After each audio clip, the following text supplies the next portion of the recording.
అందరికీ నమస్కారం. ఇవాళ మేము శ్రీ జే జగదంబ సారీలో ఇంకొక డిఫరెంట్ వెరైటీ చూపిస్తున్నాను. ఇవాళ మీకు వెరైటీ చూపించే ముందు మా ఛానల్ మీరు డైలీ చూసుకోవాలంటే మా ఛానల్ కి లైక్ చేయండి, కామెంట్ చేయండి, ఇంకా సబ్స్క్రైబ్ చేయండి. ఇవాళ ఫ్యాబ్రిక్ వచ్చేసి మనకి లైట్ వెయిట్ గా ఉంటది, మష్రూమ్ సిల్క్ లో ఉంటది, చాలా లైట్ వెయిట్ ఉంటది. ఇలా వచ్చేసి మనకి మొత్తం ఇట్లా లైట్ కలర్ లో పేస్టల్ చార్ట్ వస్తుంది.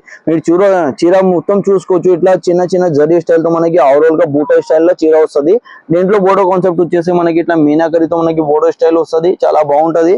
పళ్ళు కూడా ఇట్లా గ్రాండ్ గా వచ్చేసి మనకి ఇట్లా మీనాకరితో మనకి పళ్ళు బ్లౌజ్ కాన్సెప్ట్ వస్తుంది. దీంట్లో బ్లౌజ్ వచ్చేసి మనకి ఇట్లా కాంట్రాస్ట్ గా వచ్చేసి మనకి మొత్తం బ్రోకేర్ తో మనకి బ్లౌజ్ వస్తుంది. హ్యాండ్ కి ఇంకా బ్యాక్ కి వచ్చేసి మనకి ఇట్లా బోర్డర్ స్టైల్ వస్తుంది. దీంట్లో కలర్ వచ్చేసి మనకి 5 కలర్ ది సెట్ వస్తుంది. ఇది ఫస్ట్ కలర్ వచ్చేసి మనకి లైట్ గ్రీన్ కలర్ ఉంది. దాని తర్వాత కలర్ వచ్చేసి మనకి బేబీ పింక్ కలర్ ఉంది. ఇది వచ్చేసి ఇంకో కలర్ మనకి ప్యారెట్ గ్రీన్ కలర్ ఉంది, లైట్ పీచ్ కలర్ ఉంది, లెమన్ yellow కలర్ ఉంది. అన్నిట్లో వచ్చేసి మనకి 5 కలర్ ది సెట్ వస్తుంది. ఎవరికి అయితే నచ్చినాయంటే మాది స్క్రీన్ పైన నంబర్ ఉంటది. ఇంకా వీడియో కాల్ వాట్సాప్ లా కూడా మనకి వీడియో కాల్ కూడా మీరు సెలెక్షన్ చేసుకోవచ్చు. అందరికీ థ్యాంక్స్ అండి.